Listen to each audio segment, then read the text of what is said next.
Bismillahirrahmanirrahim. Perkenalkan, nama saya Andi Ilminur Makfira dengan akhir NIM 039 dari kelas Farmasi C. Drug Related Problems atau biasa disingkat dengan DRP merupakan situasi tidak ingin dialami oleh pasien yang disebabkan oleh terapi obat sehingga dapat berpotensi menimbulkan masalah bagi keberhasilan penyembuhan yang dikehendaki. Suatu kejadian dapat disebut DPRS bila memenuhi komponen-komponen. Komponen tersebut adalah kejadian yang tidak diinginkan seperti keluhan medis, gejala, diagnosis, penyakit, dan ketidakmampuan. Pharmaceutical Care Network Europe mengelompokkan 6 masalah terkait obat, yaitu yang pertama, reaksi obat yang tidak dikehendaki atau adverse drug reaction.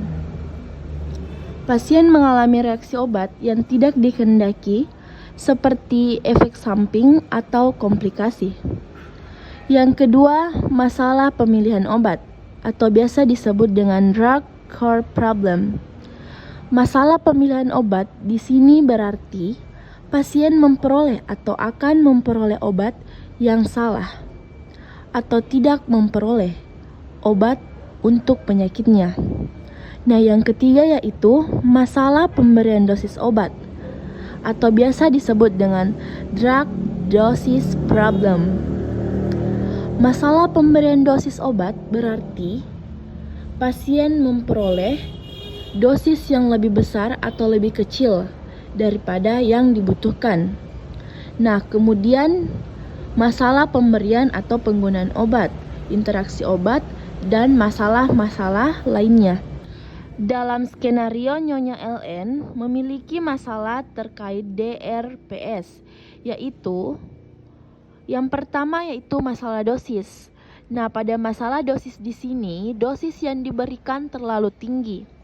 Obat Plavix untuk orang dewasa seharusnya diminum 75 mg sekali dalam sehari. Nah, yang kedua yaitu potensial interaksi. Berdasarkan pada skenario, pengobatan dilakukan dengan memberikan obat kombinasi digoxin dengan diiringi hemat kalium atau captopril.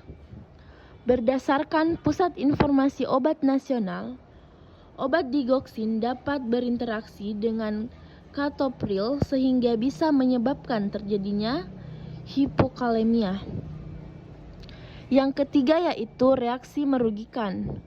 Berdasarkan skenario, terjadi reaksi merugikan yang dialami pasien, yang terjadi komplikasi berupa kejang dan sesak nafas. Untuk penggunaan DRP berdasarkan skenario dapat dilakukan dengan berbagai cara, yang diantaranya yaitu yang pertama, memberikan konseling dan motivasi kepada pasien agar menumbuhkan kesadaran pasien tentang obat, waktu, dan jadwal minum obat. Yang kedua yaitu memberikan tambahan obat bila perlu. Nah, yang ketiga, menurunkan dosis obat yang terlalu tinggi, mengganti obat dengan obat jenis lain yang memiliki efek sama namun tidak menimbulkan interaksi. Nah, yang terakhir yaitu perlu dilakukan pengawasan lebih lanjut pada proses pemberian obat agar tidak terjadi komplikasi yang dapat memburuk keadaan pasien. Itulah tadi video mengenai edukasi DRP. Semoga bermanfaat. Wabillahi taufiq wal hidayah. Wassalamualaikum warahmatullahi wabarakatuh.